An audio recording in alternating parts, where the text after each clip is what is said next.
What was the biggest fuck up in history? Don't forget to like, comment, hit the subscribe button below, and hit the bell to never miss a video.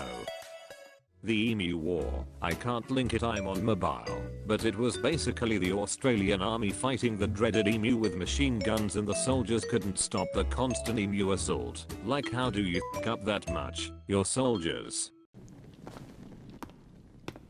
施錠をしたとはいえ、こんな古い木の扉なんて簡単に破られるだろうな。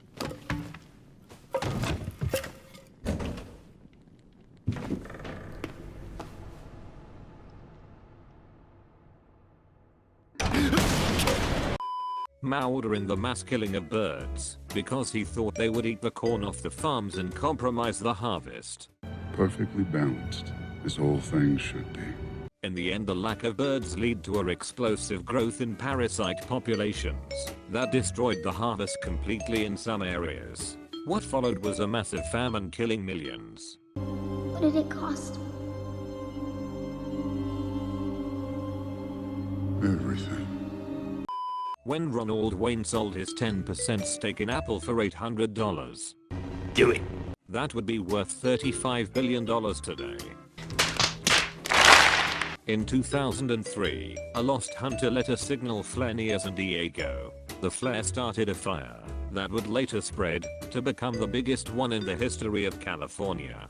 The fire destroyed an estimated 300,000 acres, 2,322 homes, and killed 14 people. This is fine. In terms of the entertainment industry, Blockbuster turning down an offer to buy Netflix. Future! Invading Russia.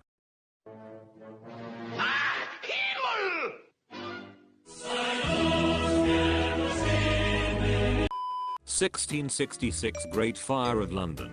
Started by a baker who left a pie in the oven too long.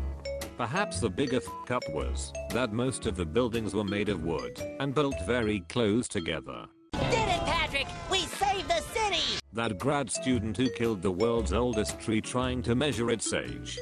Not accepting Hitler to art school. No, God! No, God, please, no! No! I just learned that the inventor of pop-up ads on the internet thinks he screwed up because it allows tracking of personal information. That was not his intention. He's just getting tired of being punched in the face anytime someone finds out why he's famous. Just do it! In the 12th century, a monk made a prayer book. Paper was scarce in those days, so instead of shelling out for brand new paper, the monk pulled an old manuscript off the shelf and just wrote it using that. He scraped the ink off, recut, and flipped the pages, and set out writing his book. Later analysis has shown that that worthless manuscript that he practically destroyed was actually a book called The Method by Archimedes. The book, to put it lightly, laid out the basics of calculus and physics more than 1500 years before Newton and Leibniz. Who knows how advanced we might be these days if that monk hadn't written his book.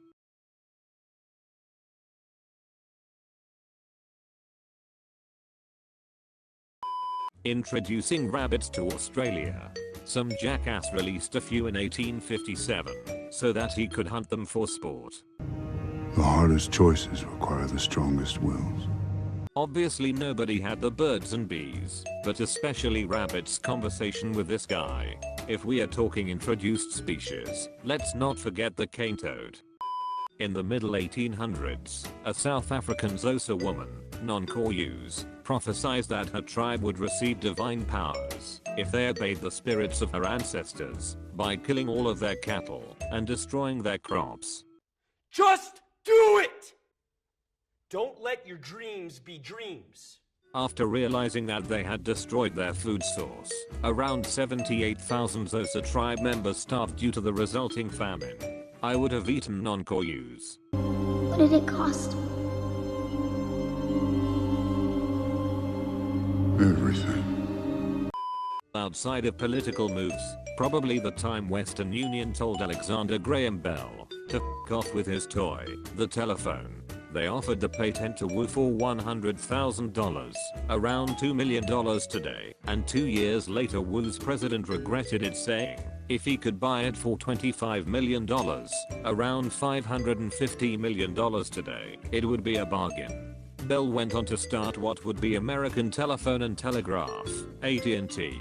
It's weird to think that Western Union used to be an enormous powerful company, when today it's little more than a shitty way to send money. Look at Sears, they innovated virtually everything about shopping that seems new. Home delivery, catalogs, and online shopping, big box stores, etc.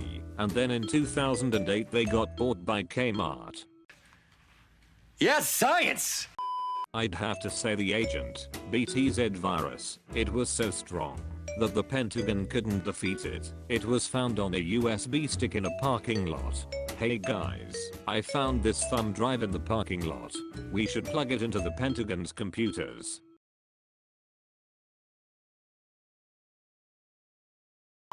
Napoleon's invasion of Russia in 1812. He marched the Grand Army 680,000 soldiers strong into Russia in June, and they retreated in December with only 120,000 survivors. Imagine losing 560,000 men in 5 months.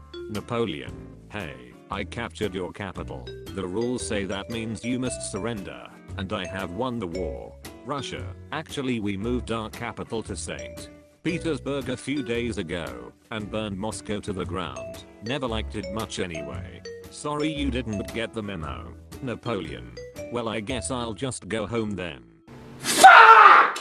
You're kidding! Judge. I love Russia's strategy of retreat until your opponent finds out Russian winter sucks. Imagine losing 560,000 men in 5 months. Taylor Swift can totally relate. Fine brothers can relate. Fine brothers can react. Archduke Franz Ferdinand's bodyguard. I mean, talk about a butterfly effect. Holy shit. Don't let your kids watch it! Cast your minds back to World War I. The Allies had no good ideas on how to make machine gun bullets go through spinning propellers for their fighter planes. The running method was to mount the guns on top of the wings, where they would be hard to aim and harder to operate. Then one night, a German pilot was flying along in his interrupter gear equipped fighter, but got lost in the bad weather. Eventually, he saw an airfield and landed, safe and sound. Unfortunately for him, it was an Allied airfield, and the West had just captured the all-important interrupter gear. You went full retard, man. Never go full retard. The execution of Genghis Khan's envoy by the Shah of Khwarezm, Persia or modern-day Iran, more or less. Genghis Khan legitimately wanted to trade with them in order to fund his war with China. Instead, the Shah decides to insult the smelly Mongol and kill his representative. This, of course, infuriated the Great Khan, leading to the Mongol invasion of first Khwarezm and then the rest of the Middle East, resulting in the complete destruction of his kingdom and devastation of the entire region. Millions of deaths and the eventual burning of Baghdad, one of the world's greatest cities and great repositories of knowledge. This legitimately could have changed the course of world history. At the time, the Islamic world was the richest and best educated region of the world.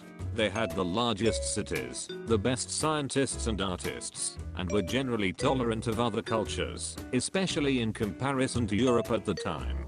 All of that was burnt to the ground, because one ruler was a who didn't want to treat with a smelly Mongol. What did it cost?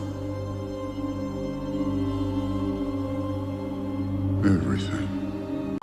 In my view, the destruction of both the library in Alexandria by multiple people and the library in Baghdad by Genghis Khan, which destroyed invaluable books and manuscripts before they could be duplicated.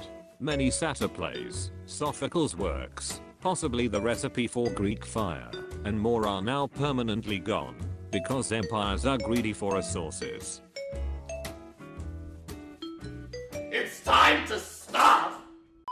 The Fourth Crusade. It started as a crusade for Jerusalem from an invasion through Egypt, and the Crusaders ended up invading Croatia and Constantinople. This also led to the weakening of the Byzantine Empire and eventually its downfall. Stalin ignoring all intel that said the Nazis were planning an invasion. The Soviets knew everything about Operation Barbarossa. They knew the exact date and time, troop numbers and positions, etc. Stalin himself had no less than 84 different sources tell him that Hitler was planning an invasion, and he ignored them all as a plot by Churchill to get him to turn on Hitler. His paranoia cost millions of lives. He obviously knew it was a social experiment. Gone Soviet.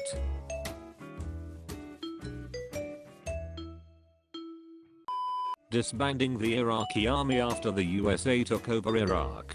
How could letting hundreds of thousands of armed unemployed young men go home be a bad idea? Edit. In case anyone wants some context about this, there is a really good frontline about it that goes into a lot of great detail about what a colossal blunder this was. I just completed a term paper over this topic. Not only did the CPA dissolve the entire military, but they also failed to confiscate their weapons beforehand. Also, many within the leadership of ISIS were former Iraqi military officers who became insurgents or terrorists after losing their jobs.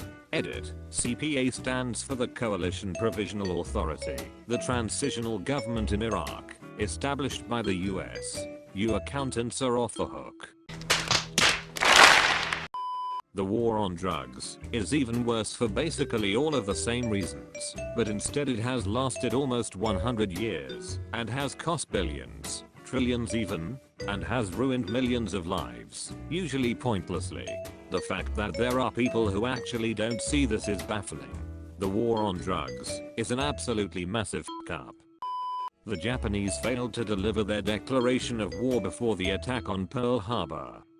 Look at me, sure. Look at me, sure. I'm the captain now.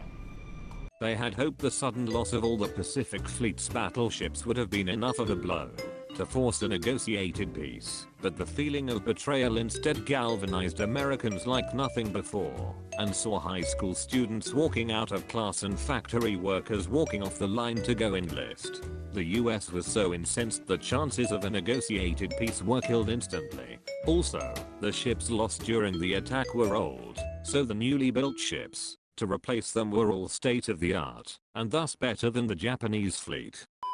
Declaration of war was sent before the attack. It wasn't until after that it was translated, however. Also, little fun fact, if the Japanese would have targeted the oil reserves instead of civilians and military buildings located on the island, the attack would have crippled the United States in the Pacific and possibly turned the tide of the war as we know it today. You serious? Operation Cottage, 1943. US and Canada landed on the island of Kiska, which had been occupied by Japanese forces. They successfully took control over the island. Though 32 soldiers lost their lives, 50 soldiers were wounded, and 191 soldiers went missing. The f***up. The Japanese weren't there. They had secretly left the island 2 weeks prior to the assault. Witchcraft. Chernobyl was right up there on the pretty big f***up list. The problem is that all nuclear disaster that I can think of aren't just a big f***up. They're a series of big fuck-ups. Thanks to our old pal radiation, your DNA has become more interesting. That's all, folks. Don't forget to like, comment, and subscribe to the channel for more content. Make sure to share the video and subscribe if you enjoyed it.